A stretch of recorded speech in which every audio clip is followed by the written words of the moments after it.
You ever watch a movie that like really surprises you and you think, oh man, this movie's so good. I didn't expect this amazing, action-packed, scary movie.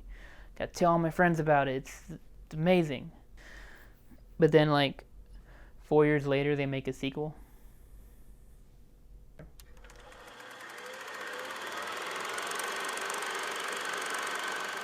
Peninsula. Sorry. Train to Busan presents Peninsula. This is a sequel to the 2016 South Korean zombie movie Train to Busan, which I personally think is the best zombie movie ever made. My opinion, fight me. If you have not seen Train to Busan, no need to worry about spoilers because this movie kind of stands on its own. It's set 4 years after the first. We see the South Korean peninsula has been completely abandoned, and a small group of, we'll call them gangsters, because this is definitely off the books. Anyways, they're sent to retrieve some valuables that have been left behind in the peninsula of South Korea. Well, South Korea itself is the peninsula. Once they arrive, they don't just face the dangers of the undead, but also the dangers of the left behind living. So there's like some Mad Max vibes there. As the sequel goes, as I said earlier, this movie does stand on its own.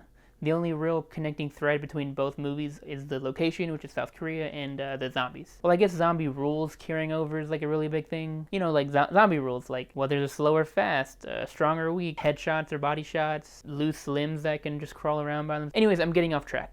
Peninsula does what any good sequel should do, which is be different. I hate it when they just do the same thing over and over again for the sequel. In Train to Busan, our heroes are trapped in a confined space with virtually no weapons. In Peninsula, they have guns, vehicles, like the whole city is their playground. So everything in this movie is bigger, and you know what they say, bigger's always better. Or is it bigger isn't always better? I guess it depends on what you're talking about. In this case, bigger is not always better, sadly. I felt Peninsula misses out on a lot of the grounded, lovable characters that the first movie had.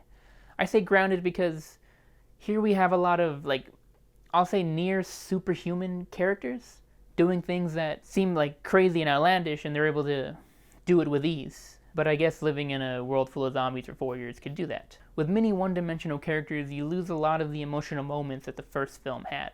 I'm not saying there's no emotional moments, because there definitely is. There's definitely parts of this movie where you'll get the feels. That's all I'll say there. But I just felt more from Train to Busan. I mean, I get teary-eyed every time.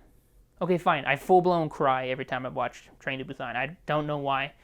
I know what's going to happen, and then the plot happens of Train to Busan, and then I cry, and then my girlfriend makes fun of me, and we have a laugh about it, and the movie's over. But needless to say, I did not do that for Peninsula. The action's really fun, mostly just hordes of zombies, getting mowed over by trucks. If you're a big fan of physics, this movie doesn't follow those rules, so just leave your brain at the door when you watch it. It's just a big fun movie. But since I do have to give it a rank, I'm gonna have to give it a 5 out of 10. It's definitely not bad. I think it's a pretty good zombie movie, but since it has that Train to Busan tag over the top of it, and the same creative team from the first came over, I was just hoping for a little bit more out of it than what I got. I still say watch it. It's definitely worth the watch, especially if you're a fan of the first film. This movie is currently in theaters. So like I said last time, safety first. If you do not feel comfortable, staying home is completely understandable right now. This is a foreign film, so sadly I got to sit in a theater all by myself. Kept the mask on the whole time because, safety. If you had a chance to watch this movie too, let me know what you thought in the comments below. Remember to form your own opinion, because everyone's least favorite movie is somebody else's favorite movie. Here's the mandatory stuff I have to say at the end. Please remember to like, share videos here, subscribe there somewhere. Thanks for watching, and we'll see y'all next time. I forgot the funniest part of the movie was when the trailers first started for the movie, the power went out in the building, so the movie started like 20 minutes late. So it's sad if that's what I think is the funniest part of that's a zombie movie.